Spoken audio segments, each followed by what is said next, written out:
¿Y si te dijera que la Guerra de Malvinas no fue el inicio, sino la consecuencia de un conflicto que lleva siglos ardiendo?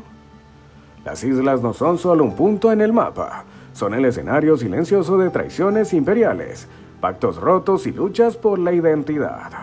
Esta no es la historia que nos enseñaron en la escuela. Es la versión que muchos prefieren callar, pero aún hoy sigue marcando heridas profundas en nuestra memoria colectiva. Quédate hasta el final, porque vas a descubrir el lado oculto de las Malvinas, una historia que sigue escribiéndose con dolor y verdad. La bandera que flameó un instante. Aquel 8 de septiembre de 1964, una pequeña avioneta irrumpe en el cielo nublado de las Islas Malvinas. A bordo iba Miguel Fitzgerald, un piloto argentino con una misión simbólica pero contundente: hacer ondear la bandera nacional en territorio reclamado por Argentina desde hacía más de un siglo. Aterrizó sin autorización en una pista improvisada y desplegó con firmeza el pabellón celeste y blanco ante los ojos sorprendidos de los soldados británicos. Lo que parecía una acción desesperada fue en realidad una declaración silenciosa pero poderosa. No se trataba de una invasión, ni de una provocación bélica, sino de un gesto lleno de carga política y emocional que reavivaba un reclamo dormido. Fitzgerald no buscaba violencia sino visibilidad. Su breve pero arriesgada acción reabrió una herida que muchos preferían ignorar. Con ese acto, dejó en claro que la soberanía sobre las islas era para muchos argentinos una causa aún viva, aunque los gobiernos no la priorizaran. El piloto se retiró sabiendo que su gesto sería breve, pero que marcaría una diferencia. Había logrado, aunque fuera por un instante, que la bandera argentina flameara otra vez en las islas.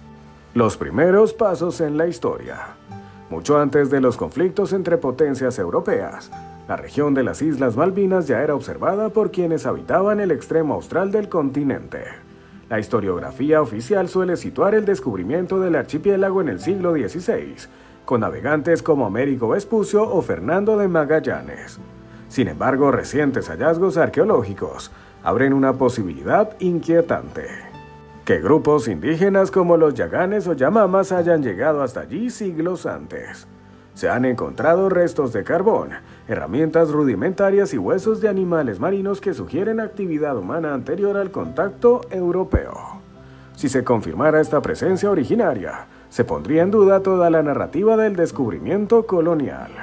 La implicancia no es menor, modificaría la base del argumento de ocupación y pertenencia que muchos países sostienen para justificar su dominio.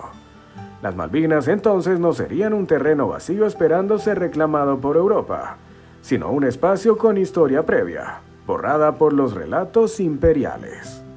La pregunta se vuelve inevitable: ¿hasta qué punto desconocer esa memoria es también una forma de colonización? Una disputa entre imperios. En el siglo XVIII, las Malvinas se convirtieron en una especie de escenario accidental donde diferentes potencias intentaban dejar su marca. En 1764, los franceses, bajo el liderazgo del conde Bougainville, establecieron un asentamiento en la isla oriental al que llamaron San Luis. Apenas 2 años después, sin conocimiento mutuo, los británicos desembarcaron en la isla occidental y levantaron su propio enclave. Esta doble ocupación, ignorada por años debido a las dificultades de comunicación de la época, se transformó en una bomba de tiempo. España, que reclamaba derechos sobre el territorio en virtud del Tratado de Tordesillas y su control sobre Sudamérica, intervino con fuerza y expulsó primero a los franceses, luego a los británicos. A partir de entonces, la presencia española se mantuvo firme por décadas, con una administración colonial estable y la designación de gobernadores. Esta secuencia dejó un legado claro. Las islas fueron parte del Virreinato del Río de la Plata, un vínculo que Argentina reclamaría tras su independencia. Lo paradójico es que mientras los imperios se turnaban para establecer su dominio, los verdaderos habitantes fueron siempre desplazados, invisibilizados o utilizados como peones de una guerra geopolítica. 1833, la ocupación que lo cambió todo. Tras declarar su independencia, Argentina heredó el control legítimo de los territorios que antes pertenecían a la corona española, incluidas las islas del Atlántico Sur. En 1829 el gobierno nacional estableció oficialmente una comandancia en Malvinas, designando a Luis Bernet como gobernador. Durante ese breve periodo se consolidó una pequeña comunidad con criollos, trabajadores y sus familias. Incluso nació una niña malvinense hija de Bernet. Pero esta soberanía sería efímera. En 1833, aprovechando el aislamiento y la fragilidad del asentamiento argentino, el Reino Unido ejecutó una operación naval y desalojó por la fuerza a las autoridades locales. La bandera argentina fue arribada y reemplazada sin previo aviso. La escasa guarnición criolla, incapaz de enfrentar la flota británica, se retiró sin combatir. Desde entonces, el dominio británico se fue consolidando lentamente, reemplazando a la población local por colonos llegados del Reino Unido. Esta ocupación forzada y no consensuada representa hasta hoy el principal argumento del reclamo argentino ante organismos internacionales. No se trata de una cesión voluntaria, sino de una imposición armada en tiempos de paz. La guerra que pudo evitarse. En los primeros meses de 1982, la dictadura argentina atravesaba uno de sus peores momentos. La represión interna, la crisis económica y el descrédito internacional erosionaban el poder de la junta militar. En ese contexto surgió la idea de recuperar las Malvinas por la vía militar. El operativo fue bautizado como Rosario y consistió en un desembarco sorpresivo en el archipiélago, que logró su objetivo inicial sin resistencia significativa. Durante los primeros días el clima en el país fue de euforia y orgullo, pero esa aparente victoria encendió la mecha de un conflicto mucho más grande. El Reino Unido, liderado por Margaret Thatcher, respondió con rapidez, movilizando una flota de guerra que cruzó el Atlántico. Lo que sigue fue una guerra desigual. Soldados argentinos, en su mayoría conscriptos jóvenes, con escaso entrenamiento y sin equipamiento adecuado, enfrentaron a una de las fuerzas armadas más poderosas del mundo. El conflicto podría haberse resuelto por medios diplomáticos, sobre todo después de que la ONU instara al diálogo, pero ambas partes endurecieron posiciones. Mentiras, medios y manipulación. Durante el conflicto, la guerra no solo se libraba en el Atlántico Sur, sino también en los medios de comunicación. En Argentina, la televisión, la radio y la prensa fueron instrumentalizadas por la dictadura para construir un relato triunfalista. Se hablaba de batallas ganadas, de soldados heroicos y de un enemigo desmoralizado. Las campañas de solidaridad inundaban la programación.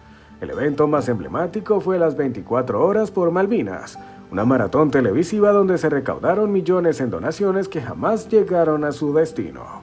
Mientras tanto, en las islas los soldados pasaban hambre, frío y desamparo. Muchos ni siquiera recibían noticias de sus familias.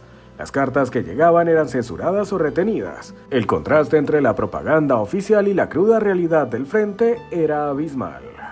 El dolor que nunca termina. Finalizado el conflicto, el regreso de los soldados estuvo marcado por el silencio. No hubo homenajes, ni desfiles, ni bienvenida oficial. Muchos volvieron en barcos o aviones militares de madrugada, sin la presencia de sus familias. El Estado impuso un manto de olvido, pidiendo a los excombatientes que no hablaran, que se reinsertaran en la sociedad como si nada hubiera pasado. Sin apoyo psicológico ni acompañamiento institucional, miles de ellos cargaron con traumas que en muchos casos los llevaron a la depresión, el aislamiento o el suicidio.